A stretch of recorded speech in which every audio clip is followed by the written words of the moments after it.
Good afternoon, everyone. Thank you for joining us for our Spring 2025 Investment Insights webinar.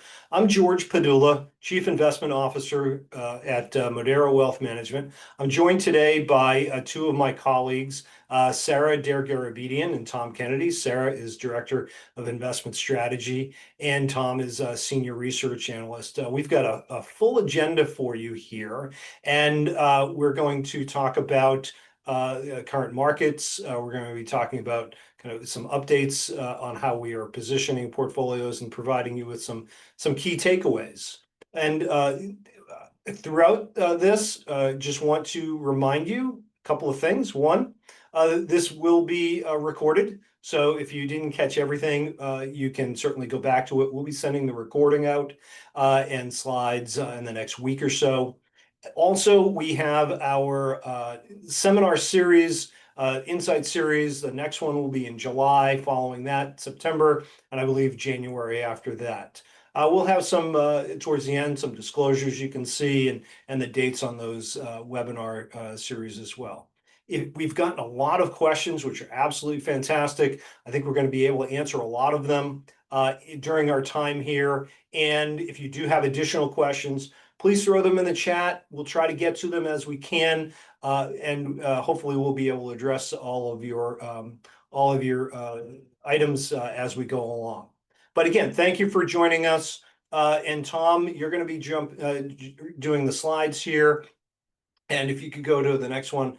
Before we talk about here's our agenda. Again, market review quickly, investment landscape, certainly tariffs and trade policy are part of that. And really the key thing is for us, and for you, how we are positioning portfolios to benefit you and your financial plans going forward. So beyond all that, I want to just give you a quick review of what we think about on our team approach. So Tom, the next slide, please. So in our investment team, I am the Chief Investment Officer. It wouldn't happen without just an incredible amount of talent and just wonderful professionals behind us in our research side and our portfolio management team, as we call it here, one happy family. We focus on a lot of due diligence on the research side, portfolio construction, performance. On the portfolio management side, our team there is really focusing on the trading and rebalancing of portfolio accounts. And then we have our overall investment policy committee, which helps us with overall firm-wide philosophy, strategy, and future initiatives. We want you to have a really high-quality, sophisticated investment experience. We want to provide you with our best thinking, our best work on investment research, economic perspectives, portfolio allocations, trading. And without the team behind us, we couldn't get it done. So I just want to point out just how great our team is in helping us out there. So with that in mind, let's kick it off to kind of first quarter and bringing in Sarah here. Sarah, what's new? Well, hey, George. Hi, everyone. Thanks for coming this afternoon. What's happening? Oh, I don't know. It's been pretty quiet, pretty chill. Not lots going on in the news or anything. It probably feels like a lot. I am sure that it feels worse than hopefully that it is. So let's go to the next slide and let's see what it really looked like the first quarter. So, like I was saying, if I had just asked you, how did it feel like for you the first quarter? Probably felt pretty bad. And I think that's because we are just inundated with this 24/7 news cycle that's really hammering us on what the US market is doing. But if you look here, you're going to see more green arrows than red. It is true that the US market, the S&P 500, which is what we're using here, it went down by about 4.7%. And that was the first negative quarter since the third quarter of 2023. So, it's a bit unusual for the most past couple of years. However, the first quarter was also one of the best relative returns for international equities in decades. You can see developed stocks there up 6%, and you can see emerging market stocks up almost 3%. The bond market also up about 2.8%. So if your portfolio had a mixture of these different asset classes, my guess is that your first quarter in reality was probably not too bad, maybe slightly negative, maybe closer to flat. I think it's incredible to think about. You mentioned the difference between international and US because for many years, a lot of the questions we were getting is why diversify? Don't you only need one asset Mhm. class? Why international? And it's times like these really where the portfolio management, and I'm going to use management with a capital M, really comes into play. That long-term strategy where you really need to be thinking about what are the allocations you need long term, avoiding the headlines and making sure you have that long-term kind of focus. And we'll talk a lot about going forward, some of the factors that we consider and we're using as we position portfolios. One of them being valuation. So, yeah, great. Right. Yeah, that's a very good point. Speaking of the long term, let's flip to the next slide if we can, Tom. Here is a great representation. Again, when you zoom out and look at the longer term, just as a reminder, the end of the first quarter here marked 5 years since our March 2020 lows from COVID. And since that time, we've seen most equity classes up close to double digits across the board there. And then you zoom out even further, going out 20 years, and we're settling into kind of our long-term pattern of returns that we expect to see around 10% for US markets. So really great to see all the green on the screen here and to remind ourselves that as volatile as things can be in the short term, when we take a longer term perspective, it really comes more into focus. Yeah, Sarah, you mentioned the 5 year number. Think about it. 5 years ago, we were sitting in our rooms, sitting in our homes. It was COVID, right? We didn't know Yeah. what was going on. Yep. 15 years ago, we were had the aftermath, the still the effects of the financial crisis in '07 and '08. And if we go back even further, the 20 years, you were starting to have the aftermath of the tech bubble. And so while the headlines short term, you're going to see ups and downs a lot more than you will long term. But again, this slide is great to really just again illustrate that long term perspective. It's fantastic. Well, George, when you mentioned those other big events that we have seen, we get the question a lot, but or the comment more, this time it's different. What do you think about that? Do you think it truly is different this time? It absolutely is, Sarah. It's different every time, right? It's different this year because Yeah, we haven't had a tariff policy trying to dictate trade policy for more than 100 years. But 2 years ago, it was different when the markets were down in 2022. It was different. We'd never had a pandemic the way we had 5 years ago. It was different before then when we had a European debt crisis in the 2015s and 2012s. It was different. Every time is different, right? So we can go through and we can talk about why is it different, but the fundamentals of portfolio management and portfolio structure and portfolio allocation remain the same throughout yeah, this, where you want to have flexibility, you want to look long term, you want to look at not only returns but risk allocations, and where does it fit in with your financial plan. So is it different? Absolutely. Will it be different going forward? Absolutely. But we have the experience, we have the data, and we have ways to make sure that the portfolios long term are doing what they're supposed to be doing. So I think that's really the key thing for yeah. any investor is keeping that long term focus. So Right. I agree. yeah, Okay.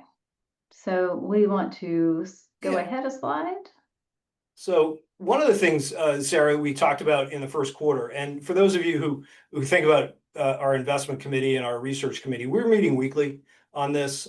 We've had more than 40 meetings already with different strategists and different firms. We get a lot of data every day, every week, and one of the key pieces of data we get is on GDP, gross domestic product. And this slide here is really illustrating the different quarters of year over year growth. And so we had a slight down GDP in the first quarter versus growth the last several quarters. The main component of that was because we brought in a ton of imports. The United States is a net importer.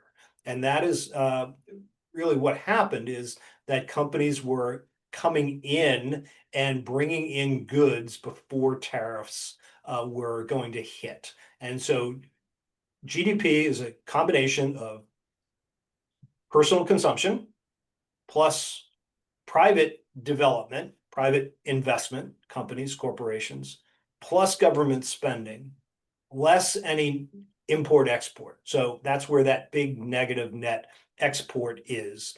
But again, we've had a slower GDP growth.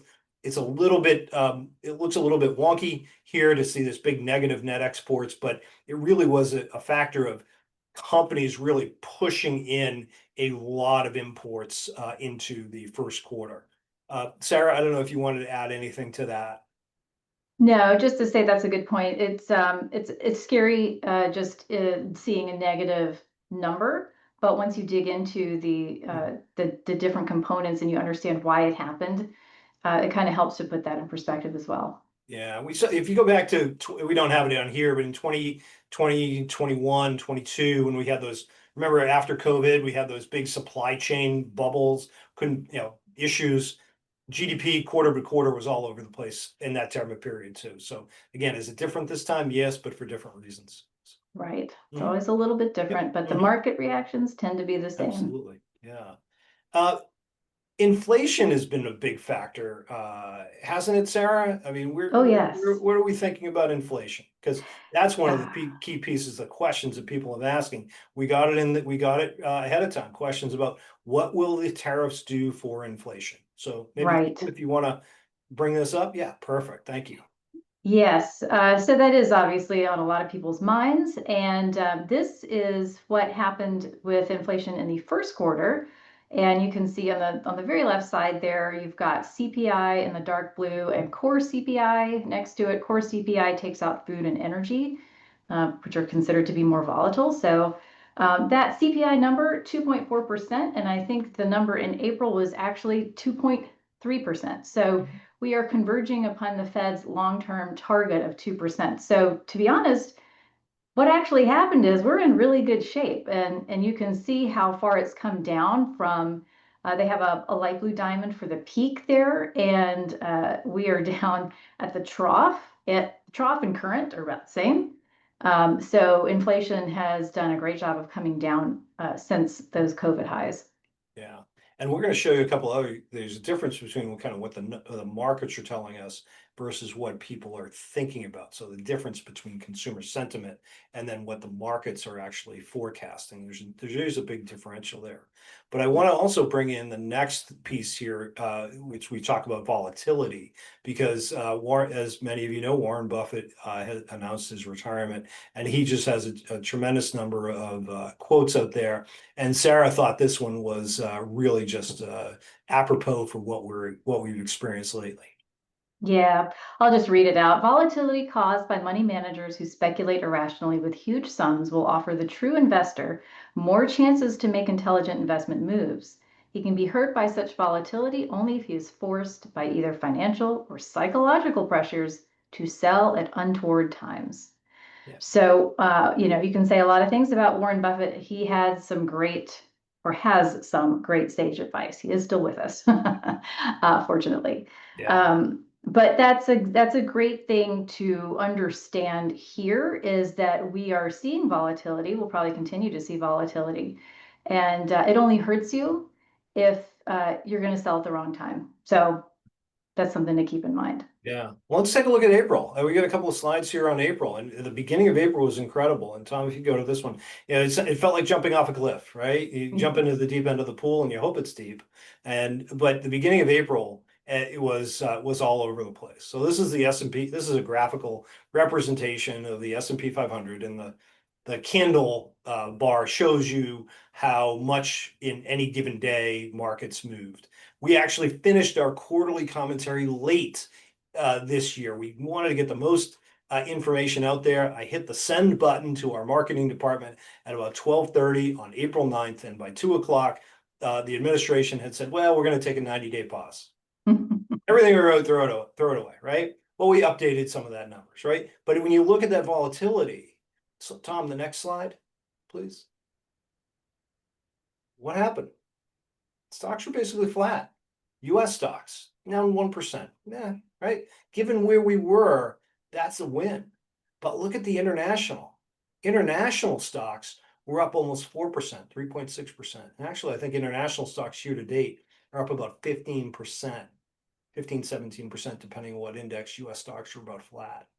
But that volatility, we were rebalancing. We were tax loss harvesting. We didn't sit idly by. The portfolio, again, capital M, capital management, and you saw the folks on the team at the beginning. They were actively working with advisors and looking through portfolios, making sure that they were aligned with risk and return, taking advantage of buying opportunities if they were allowed there, and selling in areas that may have been overvalued. So that capital M, portfolio management, is really, really important for us. The thing that we don't do is we don't windshield wiper back and forth. We don't say we're going to go to cash, we're going to go to bonds, we're going to go to stocks, we're going to go to real estate. We want to have that set allocation with parameters around it and with guideposts that help, that allow us to use our experience and our software and our knowledge of markets to really make sure that we are aligned long term for for your success as investors. So again, that volatility, a hard thing to go through. Totally understand it. Very, very difficult emotionally, and the anxiety that it brings in. But when you take that step back, which is what we are paid to do, take that step back, be objective in our approach, be long-term in our approach, using those investment policy statements, really make a big difference. Absolutely, George. And that's going to tee us up for a question we got that I will address towards the end of the seminar on our rebalancing strategies. But I just wanted to mention, just touch on the volatility and market timing and kind of tie it back into Warren Buffett's quote. I did see somewhere else, someone had done a little analysis on what if you were to panic, if you panic sold and you didn't, and you were out of the market on April 9th, but then you got back in right after that.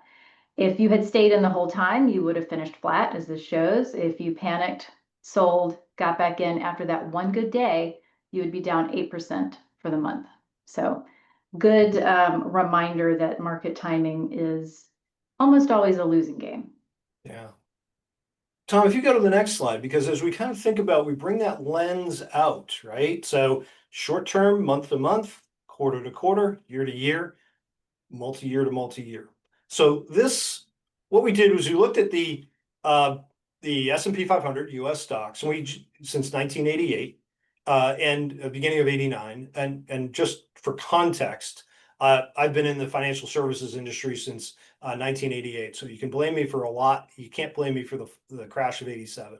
But this looks at all of the quarters since the beginning of 89 through now, and we just reconstitute them to worst to best. And what you end up with is a situation in which only 25% of the quarterly returns were negative. So 3 out of 4 quarters were positive.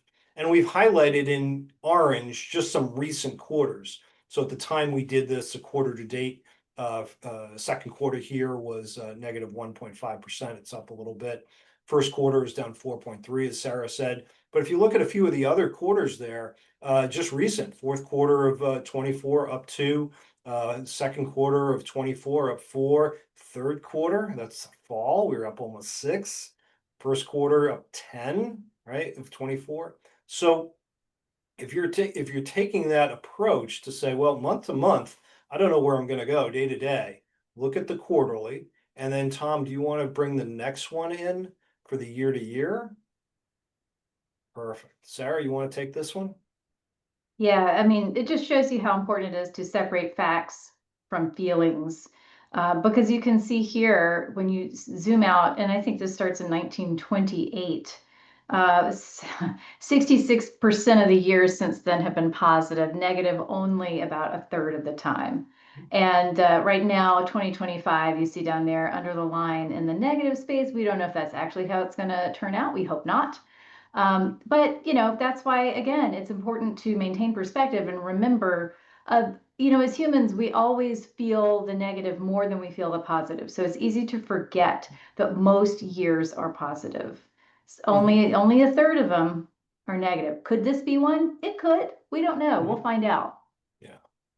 So first part, thank you, Sarah. It's really important to note that the you know, whether it's quarter to quarter, year by year, decade to decade, having that long-term approach really makes sense. So we've talked a lot about what's happened. So kind of the rear view mirror. We don't invest in a rear view mirror. We want to talk about what's current and what we are doing kind of moving forward. So our next section here is what's happening in the current economic and investment landscape. And Tom, if you could go to the next slide, please. This is a slide that Sarah and I have talked a lot about, sentiment versus actuality. And do you want to talk about this one, Sarah? Sure.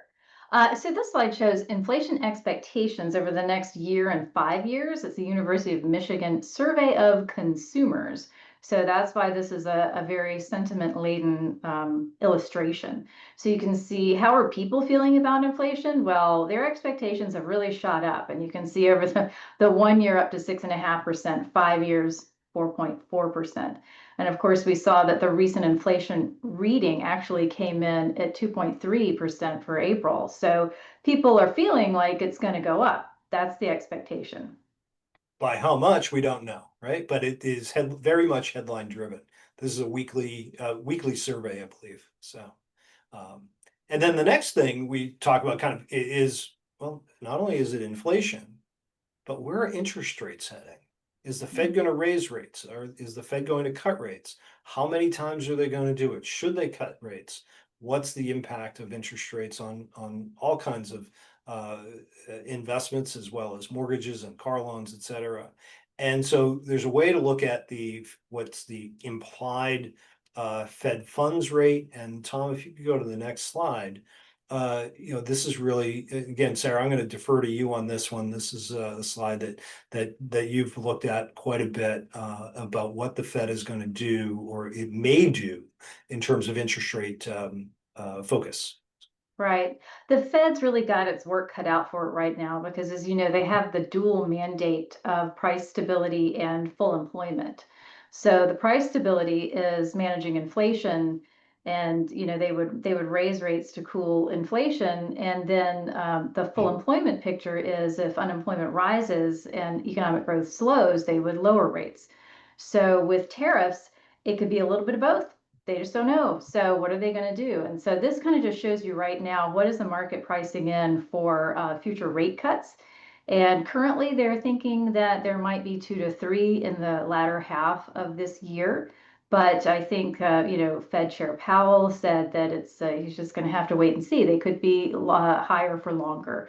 So that was the last thing they said from the most recent meeting. So I don't think they're going to start cutting as soon as they originally thought. Probably not this summer, maybe later in the fall. Yeah, yeah. No, you hit the nail on the head. The Fed has its work cut out for it. So between inflation, between interest rates, the next questions we get a lot are, well, what's the health of the economy? Are businesses going to what's the impact on businesses? And so the next couple of slides, as well as the consumer, the next slide, Tom, will bring up here, is right from the Federal Reserve Bank of St. Louis. Anyone can go on there, just go into Federal Reserve Bank of St. Louis. Incredible amount of data. But this slide from the Fred database shows balance sheet strength of businesses. So basically, what do they have in terms of their balance sheet? What's their debt level? And do they have the ability to pay back their debts, et cetera? And what you're looking at in that dotted line is their profits, their ability to pay back debt. The lower the number, the better. What you see in the vertical lines are recession periods. So this goes back to 1970. And if I add them all up, 1, 2, 3, 4, there are 8 recessions called recessions since 1970. There have been 11 recessions since 1950. So will we see a slowdown in the economy? Probably. There's almost no question, given the uncertainty that businesses are facing, the hiring issues that they have to go through, the tariff issues, and the uncertainty about cost structure and cost of goods sold. But are the businesses seeming to be in good shape? They seem to be, from a balance sheet strength, very strong. And the other part of it is we've seen recessions, we've seen slowdowns before. They are part of the business cycle. We will see them again. So the fact that we may or may not have a recession is not that worrisome. Recessions happen for any number of reasons. Typically, again, we see recessions. We've seen 11 or so recessions since 1950. If you do the math, it's one recession about every 7 years. And if you kind of look at the width of each of those, that's the time frame of the recession. Recessions are typically last about 10 months, right? And so the very thin line there in 2020 was during COVID. The one just to the left of that is a financial crisis. Prior to that is the tech crash, et cetera, dot-com bubble. So many different reasons for economic slowdowns. Will tariffs cause a slowdown? I think we've already seen some of that. You've seen some of that already in the numbers. So then you go to the consumer side of it. And Tom, the next one here is, again, balance sheet strength, household debt to GDP, and this goes back to 2006. And consumers have been deleveraging themselves. They have been, in the totality, the U.S. consumer is in a much better shape now than they were in 2008, and certainly in a better shape than they were in 2020. So, again, there might be reduced profitability for some corporations. Firms may be directly impacted by costs. The implications are for employments. Will we see a higher rate of unemployment? It's possible, but unemployment is pretty low to begin with.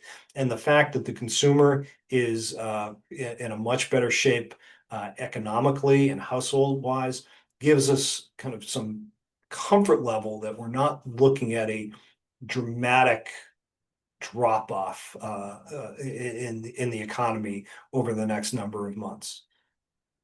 If we do, well, what do? We go back to the fundamentals. Again, that portfolio management with a capital M. And Tom, bring this next one up. Yeah, so again, we're going to see cycles. We talked about the economic cycle, the business cycle. This slide here talks about since 1956, bull markets and bear markets, right? We know that there are going to be times of economic expansion. We know that there are going to be times of economic contraction and market declines. But when you look again at the short periods of time in which markets are declining versus the long periods of time in which markets are increasing or gaining, again, you're looking at that long period of time, the long-term perspective really makes sense. And Sarah, I don't know if you want to add anything more to that. Yeah. I think it's just really important to point out that if we are, on the cusp of a recession, and who's to say, but we're going into it from a really strong position, both on the business side and on the personal side. And I think that it's also important to remember that this isn't the first time we've seen tariffs being enacted, maybe in this way, but we've certainly seen them before. And I think we can rely on the innovation of humans to deal with whatever obstacles are thrown their way. So businesses in the past have found ways to deal with tariffs and to get around them. I don't know if you want to talk at all about the chicken tax, but that's a good example. Sure, yeah. So it's funny. So back in the 1960s, the United States was exporting poultry and goods to Europe. Europe was feeling that they were not getting the best deal, so they enacted a tax on poultry from the United States into Europe.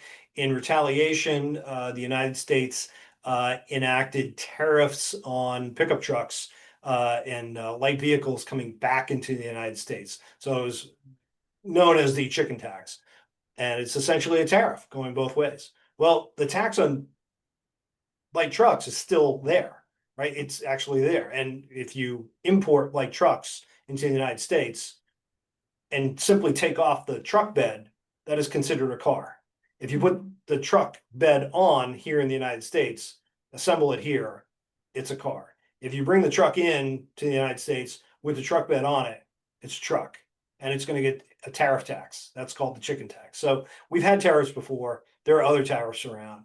But I think the key thing here is, again, you got to look long term. The days are short. I'm sorry, the days are long. The years are short. Right. Right. Every day you see volatility. Every day you're seeing markets go up and down. But then when you look long term, like, oh, what are we thinking about here? Are we going to remember this April in 4 or 5 years? I hope not. Or I hope we overcome it. Yeah, we've talked about what happened recently. We talked about kind of economically here. The next question we have is really kind of bringing it together. How are we positioning portfolios and what we are doing to both address the current economic environment and prepare for the future economic environment? And Tom, if you want to go into the next slide. In our investment philosophy, and I'm going to bring it back to the fundamentals of our investment philosophy. And we think about 4 key factors, whether it's fixed income or equities. Those are quality. We want to have quality companies. We have quality investments, quality funds. We want to have quality of earnings. Those quality earnings are very important because it allows for dividend growth, earnings growth. We think about risk management, how we allocate within portfolios, both on US equities, international equities, fixed income, and stocks. On income, we want to get paid while we wait. So whether it's dividend yield or dividend growth or interest on bonds, getting that income is a very important factor for total return. So your return is a combination of price appreciation plus yield. That total return is absolutely key, because if you can overcome via income, and whether you're reinvesting or taking that money in cash for your monthly distributions, that income is extremely important, and it's going to grow and hopefully grow with overcoming inflation. And I mentioned the beginning of valuation. So there's a lot of debate about, are you a value investor or are you a growth investor? That kind of binary approach doesn't really work. You have to think about valuation. You want to be able to pay, you don't want to pay $1.50 for something that's worth $1. So valuation is absolutely critical. And then overarching everything, well, we want to be geographically diversified: US, international, developed markets, emerging markets, large cap, small cap. Size diversification, again, large, medium, small, developed and emerging. We think about on our fixed income side, whether we have treasuries, corporate bonds, municipal bonds, US bonds, foreign bonds. And then within sectors, we don't want to, again, overweight one sector or another. We want to have representation in everything. 3 years ago, energy was down. Last year, the year after, energy was up. Tech's had a great year. Tech's not doing well this year. I want to own them. I want to own the market. So when I think about that long-term strategic focus, it is so key as part of our investment philosophy: quality, risk, income, and valuation. Those are the 4 key pillars that we work with, and the 4 key factors, and you can apply them across the board with every portfolio. So those are how we think about it. And then how we're positioning here, Tom, the next key piece that we're bringing this down here. Yep, our tips and break even inflation. And Sarah, you mentioned sentiment previously. You want to talk about this, where the difference is? Right. So we saw the slide earlier that showed from the consumer survey, where are people feeling about inflation, and it was certainly looking higher. So this is a graph of TIPS break-even inflation. TIPS are Treasury inflation protected securities. And so this, the break-even is the difference between the yield on a TIPS and the yield on a nominal Treasury bond of the same maturity. So when that number is positive, that would indicate that the market expects inflation to rise by about that much. So right now you can see the market's pricing in about 2.3, 2.4 over the next 5, 10 years. And what we saw earlier was that consumers were a lot higher than that. They were at like 4 to 6%. So this is why we have an allocation to tips in our fixed income portfolios, is because tips can protect your bond portfolio from unexpected inflation. So if the market is expecting about 2.3, but it's higher than that, your tips will adjust with that additional inflation. So that is one way when people are asking, what are we doing to protect against inflation should it rise in the future? The inclusion of tips in the fixed income is one way that we're doing that. And the income, it's getting paid while you wait through the volatility, isn't it? It's getting paid to wait. Right. That's Yeah, right. absolutely. Tom, we were talking about valuation is really key. And so we think about valuation, again, US markets.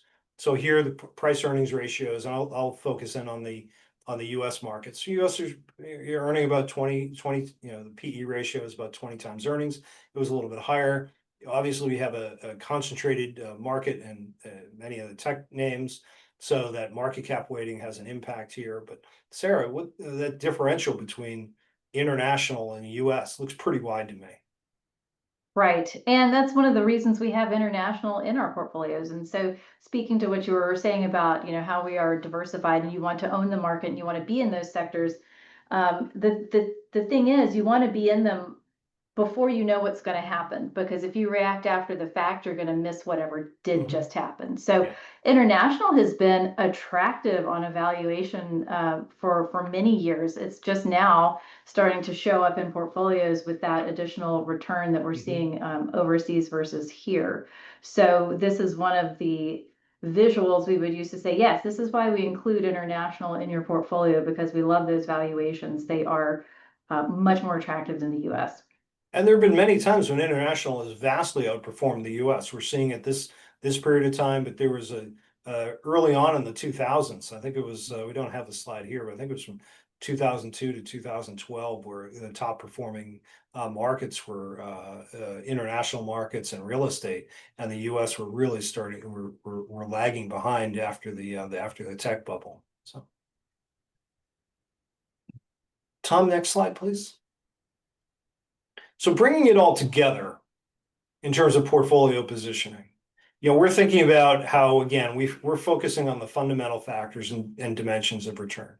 Those are, again, we think about profitability in the companies and the funds, the quality of earnings, quality of the companies we partner with is absolutely important. And being able to have access to high quality research, talking with the managers, talking with key strategists, talking with peer firms as well about strategies and what's going on. Absolutely critical for us to have that quality of earnings, quality of company, quality of investments.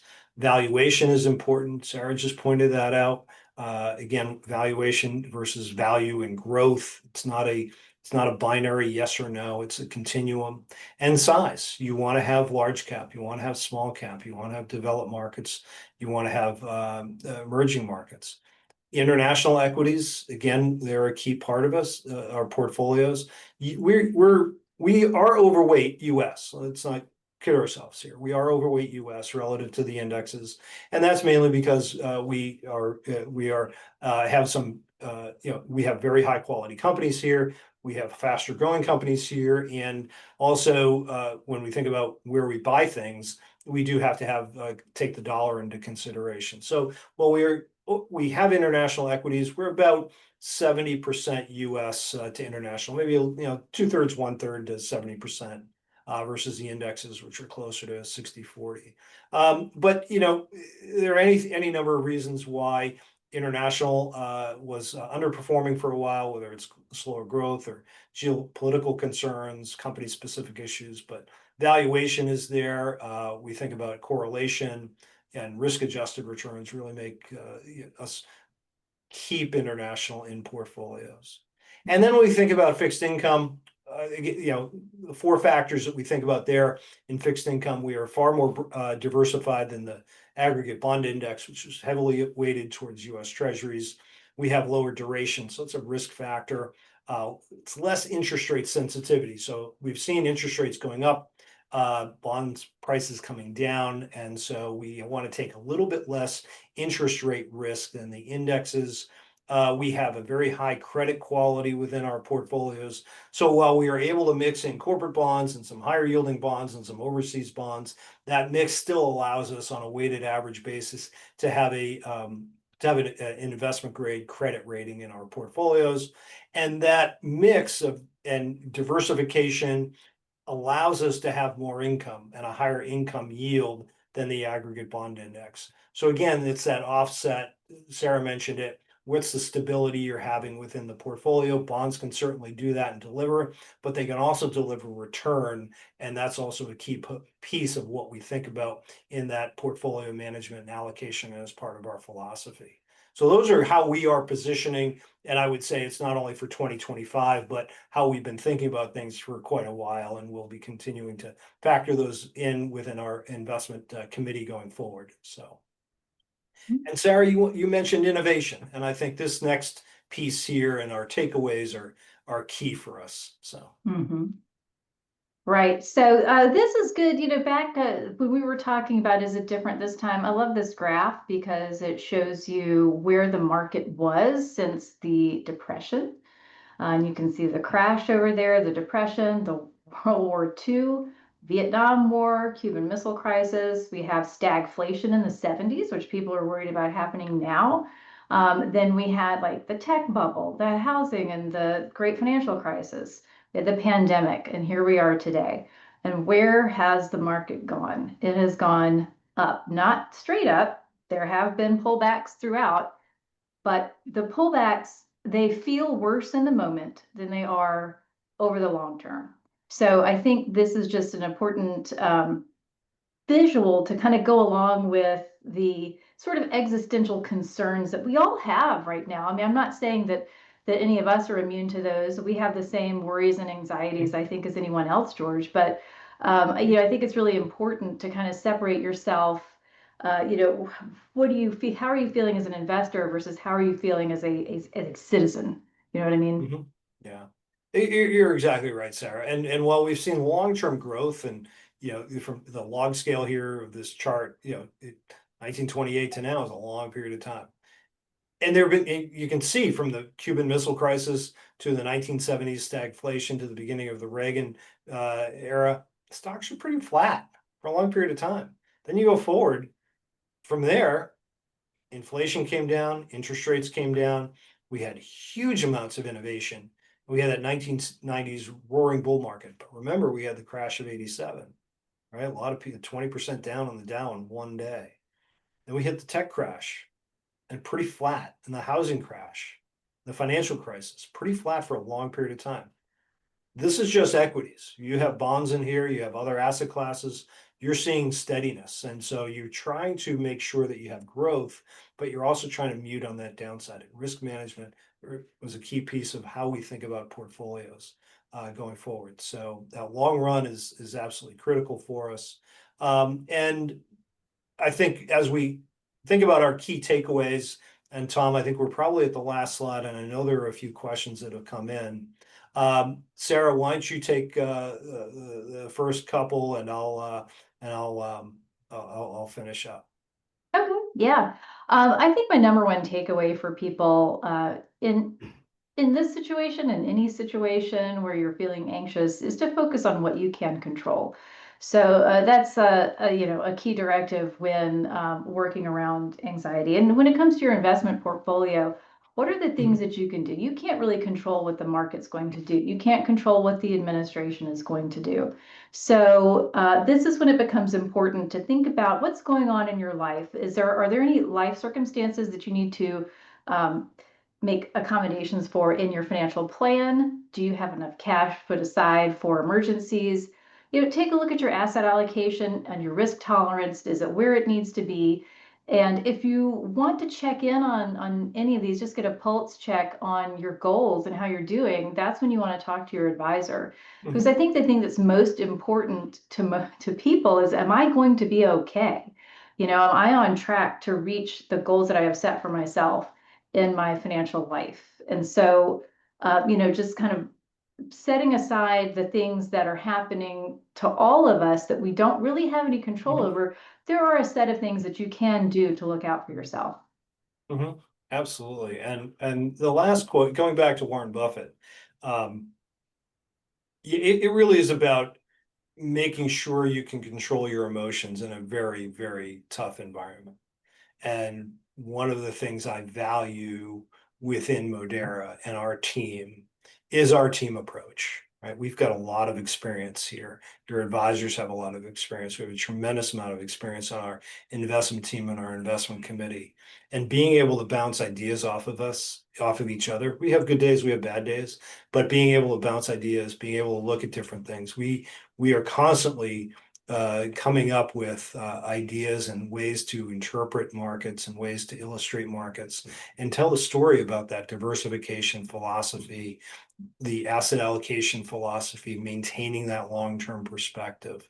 Sarah mentioned how important it is to align your investments with your financial goals. And I think about, as someone mentioned in a question about cash, what about cash? Great. You should have cash as part of your overall net worth. And right now you're getting paid for owning cash.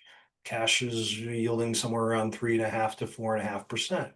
But remember, it wasn't that long ago when cash was at zero and and interest rates were at one point close to negative, and you were being forced to take risk, right? So having that perspective, I don't know where interest rates will go. The Fed hasn't invited me to many meetings lately, but I think that we do know that cash is part of it. But also, I know that when interest rates are up, that's a great time to have fixed income in there. And I know that also when dividend growth is there, it's a great time as an inflation hedge to own equities. So tips are a part of it, equities are a part of it, bonds are a part of it. And the overall is focus on what you can control, maintain that long-term perspective, think about the place that investments fit in your whole financial picture, and that's with estate planning, tax strategy, philanthropic gifting, et cetera. Talk to your advisors. We're part of that conversation with your advisors all the time, and we're happy to have more conversations with you as we go forward. We're at the end of our prepared talks. I know that there are a few questions that may have come in here, so we'll try to address those in the next few minutes. There are some disclosure pages which we have here, and our housekeeping and compliance will love me for going through each of these next disclosure pages and methodologies, et cetera, et cetera. But the last key piece is our next session. And our next session is going to happen in July, July 24th. Again, at 1 o'clock time, we'll have it recorded just as we're doing here. And then we're going to do another one. I think I said September, it's actually October. And then we'll do one in January. We are always here for you. Truly thank you for your time with our prepared remarks. And Tom, were there any questions that came in or any questions that we needed to address here going forward that we may not have hit? I have a question for Tom, if we'd like to start with that one. Sure. Tom, if you're ready, we have the question, this is a big question as of late, because as you know, the House has just passed the bill, and they're looking to put it through the Senate by July 4th, I believe. I don't know if they're actually going to make that. But people have questions about the deficit. So how will continued deficits impact the markets in the next 1 to 4 years? What do you think? Yeah, so deficits, which are simply the difference in government receipts versus government payments, decreased taxes, particularly corporate and capital gains taxes, will generally be positive for the stock market. Lower corporate taxes increase after-tax profits for companies directly, which can then be used to reinvest in capital expenditures, R&D, and potential hiring, which will benefit profit growth and GDP growth. Lower personal income taxes can increase disposable income and also has a direct positive impact on business revenue growth. Government spending, similarly, can increase demand, job creation, and productivity. So, stronger GDP growth can lead to higher corporate revenues and earnings and support stock prices. Tax cuts and government spending can overheat the economy and lead to inflationary pressure. So, that can have an offsetting effect if the Fed ends up raising rates to cool down inflation. So, government spending, if it's financed by borrowing, can also increase the supply of treasuries, which can push down prices and potentially increase bond yields. So, higher interest rates, if they would increase the cost of debt financing for companies and could pressure growth in stock valuations. So higher interest rates also tend to make bonds look relatively more attractive compared to stocks, which could cause investors to sell stocks and buy bonds. One last thing is, historically, government deficits tend to increase during recessionary periods, and that can lower government wages or government inflows and decrease tax receipts. So if you're like looking historically and looking back, government fiscal policies such as like tax rebate checks or direct government spending during recessions are usually the reason for those government deficits during those periods. So government deficits tend to be very positive for stock markets and somewhat negative for bond markets. And you get the reverse if there's any reduction in deficits. Right. Thanks, Tom. So in other words, we at this point with the potential for deficit spending, it's not necessarily a bad thing. It's really, you can't look at things in isolation. Would that be a fair assessment? Correct. Yeah. Yeah. In the chat, there was a question or a comment about inflation, and that inflation, even though the headline inflation is around 2.3%, it just feels a little different. That things are higher, prices are higher, and consumers may not believe that inflation is down. Sarah, do you want to maybe address that? Because I think it goes back to that consumer sentiment piece as well, right? Right. It just goes to that juxtaposition of how things feel versus how they look in the totality. So it is true. I mean, I feel it too. I feel like things are a lot more expensive than they used to be. But of course, that inflation measure is measuring, quarter over quarter change. So we did have an increase in prices really kind of not too long ago. I think that since then they've held more steady, and that's probably what we're seeing in the numbers. So will they go up from here? I don't know. And then, the person also made a good comment here, George, about gas being better. So you and I talked about that earlier today with gas prices being down, which could be a potential offset to some of the inflationary measures. Right, absolutely. I mean, if energy is a huge part of the inflation, kind of the CPI. Housing is another piece of that. We've seen here in the Northeast, higher housing prices. Mortgage rates are going up, or have gone up. If interest rates come down, we should see mortgage rates coming down a little bit. But in some respects, it does feel a little bit different. There's no question. Tuition is higher, but there are pocketbook issues, and that does impact consumers. There's no question. So, Well, George, I did want to address one question that came in earlier, and we referenced rebalancing earlier in the seminar. So I just wanted to touch on this. The question was, how often do you rebalance our portfolios in times of market turbulence? And what flags activate the rebalancing software to make trades in various sectors of the client's portfolio?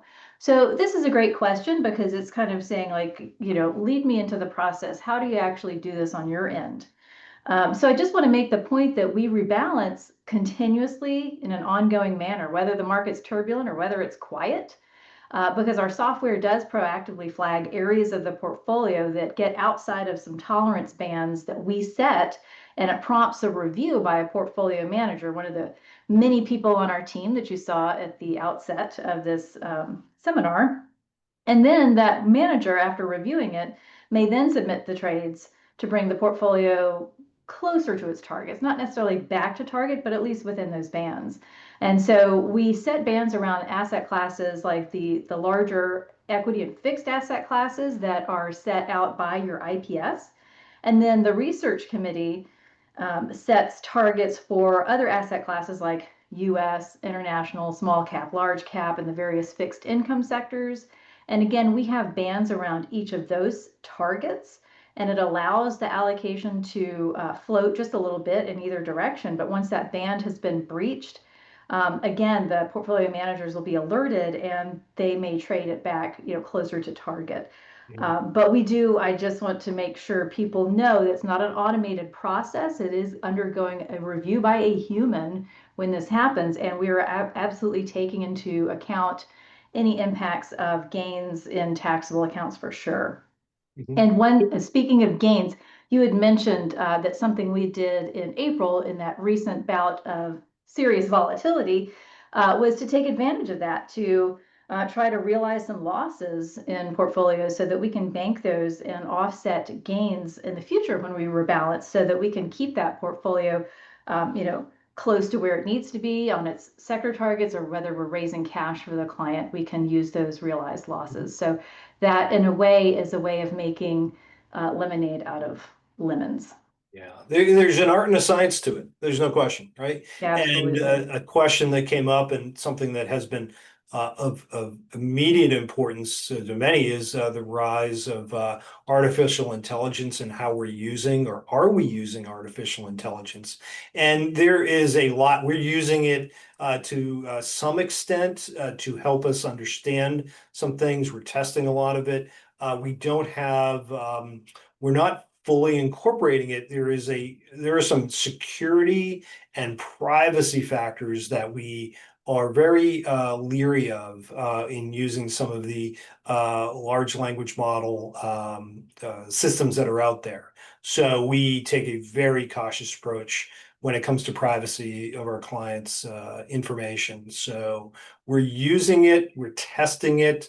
I can't see a situation where you would press a button and you would let a bot take over everything. There is definitely an art and a science, but it's also, again, where we think about, are there ways to be more efficient?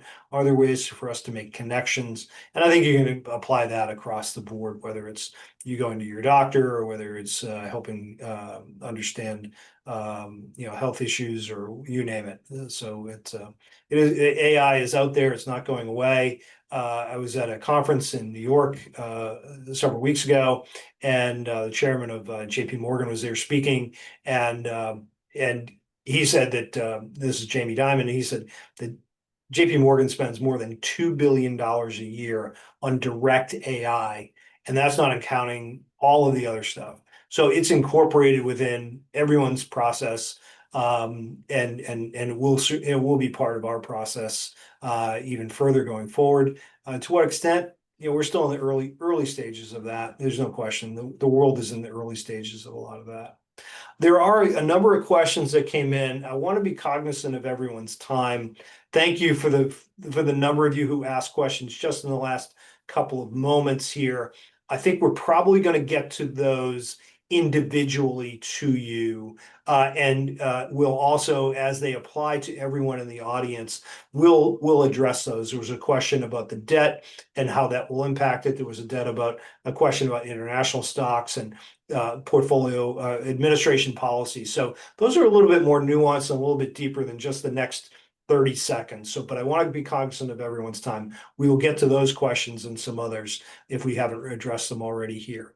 Again, we're at just about our 2:00 time. Thank you so much for your time. Appreciate everything you do, and we truly appreciate the trust and confidence that you place in us and in Modera and in your advisors. Thank you, everyone. Have a great afternoon.